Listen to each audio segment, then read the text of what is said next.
Salut et bienvenue dans Maurienne Zap. Allez, c'est parti. Bonjour à tous, ravi de vous retrouver dans votre nouveau Maurienne Zap. Allez, sans plus attendre, le sommaire de cette nouvelle émission. Semaine intergénérationnelle à Saint-Jean-de-Maurienne. Visite de la centrale EDF à Hermillon. Inauguration à l'entreprise Closer à Pont-à-Mafré-Montpascal. Voilà pour le programme de votre nouvelle émission. Retour sur la semaine intergénérationnelle, un événement chaleureux qui fédère les différentes générations grâce à de nombreuses animations.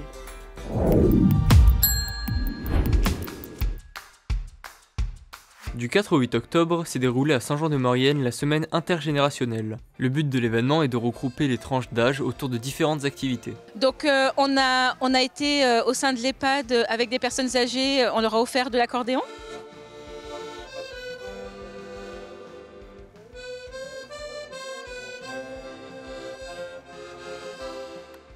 On a maquillé et coiffé des personnes âgées, on les a prises en photo.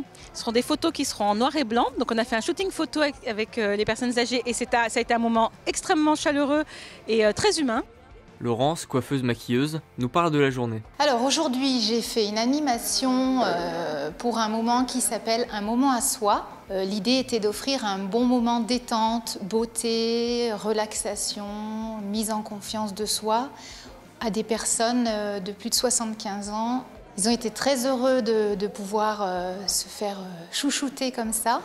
Ça a beaucoup plu. Plusieurs associations se sont mises en relation afin de proposer des activités. Le J'aime Rebond et le Pôle Enfance se sont mis ensemble pour monter une activité qui était donc au Clos Carlos, qui était des Olympiades. On va mélanger les différentes tranches d'âge pour pouvoir amener la tolérance, la compréhension, que ce soit de l'handicap, mais aussi des différences d'âge. Les adultes ont oublié qu'ils étaient des enfants et les enfants craignent l'handicap ou craignent l'adulte. Donc on trouve du jeu de fléchettes, vous trouvez derrière moi des jeux de parcours de ballon au pied, et ensuite un jeu avec un drapeau par exemple, où il faut mettre un ballon dans un trou central. Voilà. On trouve d'autres jeux, donc comme je vous disais, comme Koh-Lanta, guider l'autre, du tir de la corde, de la course en palme, excellent, extraordinaire. Afin de clôturer cette semaine, une soirée est organisée durant laquelle les restaurateurs du Gavroche et de la Poterne se sont mis en commun afin de proposer un buffet. C'est ensuite Pierre Donnier qui, comme à son habitude, a préparé une dictée géante. Comme chaque année depuis qu'on en fait une, je pars sur un thème qui touche toujours à Saint-Jean, bien sûr. Cette année, c'était dans le cadre de la semaine intergénérationnelle, donc je suis parti sur les âges de la vie. Et pour moi, c'était les saisons, ce qui me permettait de décrire Saint-Jean et la Maurienne un peu dans toutes les saisons. Alors en fait, je fais d'abord un texte qui a en général du sens, et puis après j'y reviens, je le laisse reposer, puis je reviens dessus pour voir comment je peux le triturer pour y glisser quelques petits pièges, parce qu'ils sont bons, hein. Si je leur mets pas quelques pièges, ils ne sont pas contents, c'est un jeu, c'est pas...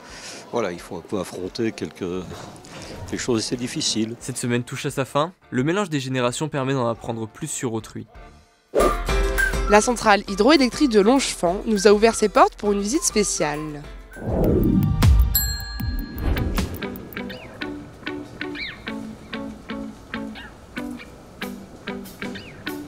« 340 gigawattheures, c'est la quantité d'énergie que peut produire la centrale hydroélectrique d'Hermillon. Construite dans les années 70, elle a été mise en service en 1974. Elle est composée de 2 turbines de 62 MW de puissance. Donc la centrale d'Hermillon est une centrale hydroélectrique basée à Saint-Jean-de-Maurienne. Donc elle est composée de plusieurs éléments. Tout d'abord un barrage situé à Saint-Martin-la-Porte qui permet de capter les eaux de l'Arc et de ses affluents, notamment la Neuvache et la Valorette. Ensuite, l'eau est acheminée jusqu'à l'usine souterraine par une galerie en béton qui permet de traverser les voies de circulation routière et ferroviaire, puis un canal à ciel ouvert au niveau de la commune de Saint-Julien-Mont-Denis. Et pour finir, une galerie de 6 km qui a été forée au tunnelier dans la montagne et qui permet à l'eau d'arriver jusqu'ici à Hermillon. Ensuite, une conduite forcée permet de faire chuter de 150 mètres l'eau pour alimenter les turbines qui sont situées dans cette centrale souterraine. L'aménagement d'Hermillon est le dernier élément de la chaîne de production de l'Arc. Une fois turbinée, l'eau est restituée dans le bassin de Longefang. Elle rejoindra ensuite la galerie de Beldonne qui relie la centrale d'Hermillon et celle du Chélat en Isère.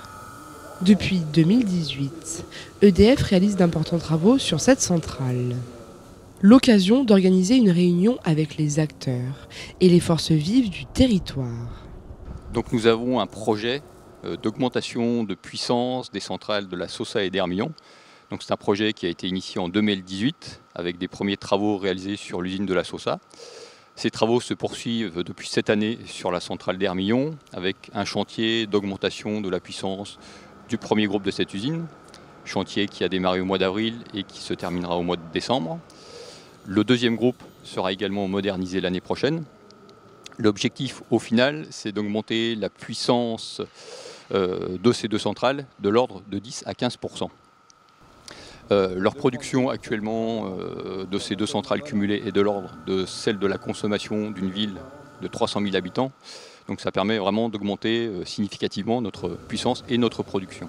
Une rencontre en 2 temps. Une visite des infrastructures, puis une réunion pour la restitution de l'étude territoriale maurienne. Effectivement, ce projet, c'est un projet de développement important pour nous. Aujourd'hui, l'hydroélectricité, c'est la principale ou la plus importante source d'énergie renouvelable en France. Une énergie totalement propre, décarbonée. Et donc EDF cherche à développer son parc existant ou à développer de nouveaux projets. Et donc dans une vallée comme la Maurienne, c'était important pour nous de pouvoir en parler.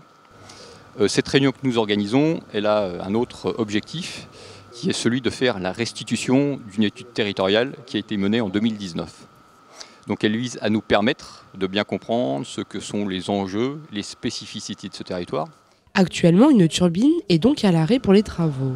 Elle reprendra du service dès le mois de décembre. La seconde turbine connaîtra les mêmes travaux en 2022.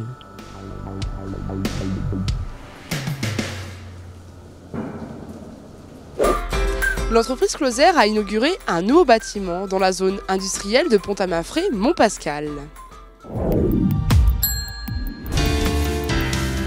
Le lundi 18 octobre, la société Closer inaugurait sa nouvelle extension ainsi que la rénovation de ses bâtiments. Un moment important pour l'entreprise qui a profité de l'occasion pour présenter leur savoir-faire aux nombreux invités. C'était un bâtiment qui datait des années 72. Alors ça veut dire bien sûr fibro, amiante. Alors j'ai décidé de désamianter tout le bâtiment. On a commencé le chantier le mi-janvier et on a fini ça en 10 mois. Le projet a été réalisé et je remercie énormément les entreprises qui ont participé aux travaux. Et avec M. Ferret, l'architecte, qui lui a été important dans le système de rénovation du bâtiment. Alors j'ai eu des aides de l'État, bien sûr, France Relance, il y a eu 500 000 €. J'ai eu une aide de la CARSAT pour des machines de 76 000 € et de Greenflex. Et eux m'ont donné une aide de 40 000 €. C'est très important, mais j'ai lancé le chantier sans les aides. Parce qu'à savoir que l'entreprise date de 1963 et on n'a jamais eu d'aide, on n'a jamais eu zéro, on n'a jamais rien demandé, pourquoi, je ne sais pas. Et là, on m'a dit pourquoi tu ne profites pas, il y a des aides qui sont là, peut-être que tu y as droit. J'ai fait la demande et j'en ai bénéficié. Et je remercie l'État et tous les gens qui m'ont aidé. Et je les remercie tous d'être venus et d'être là. Et je remercie, puis il y a mon remplaçant qui arrive tout doucement, qui s'appelle Mathieu, qui est mon fils. Tout ça, c'est pour eux, c'est pour continuer et en espérant que ça reste dans la famille.